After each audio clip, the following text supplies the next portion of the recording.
मी हा बगर घेतलेला आहे, अर्धा पाव बगर आहे। मी याला गोड बनवणार आहे, शिऱ्यासारखा गोड बगर बनवणार आहे। ह्या बगरला मी तुपामध्ये भाजून घेते। हे बघा भाजलेलं आहे मस्त लापसीसारखा असा, या पद्धतीने झालेलं आहे। अजून 2 मिनिटं भाजणार आहे। हे थोडीशी विलायची वाटलेली आहे, हे पावडर टाकणार आहे मी। ते गरम पाणी टाकणार आहे, 1 ग्लास पाणी टाकलेलं आहे।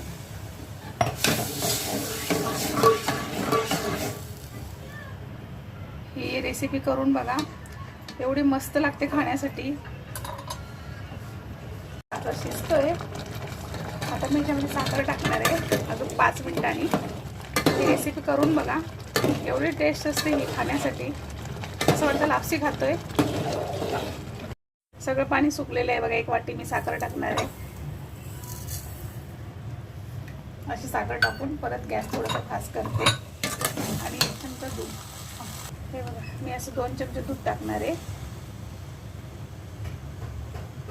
बस, इथं नाही वापरणार, शिजू शकता असं काही नाही।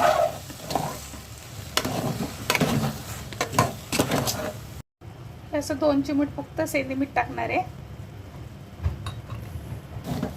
त्याला असं थोडी वेगळी चव येते। आणि मिक्स करणार आहे। आता खाण्यासाठी माझा रेडी आहे बगर, गोड बगर। हे अर्धा केला घेतलेला आहे, याला खिसते असं आणि टाकते।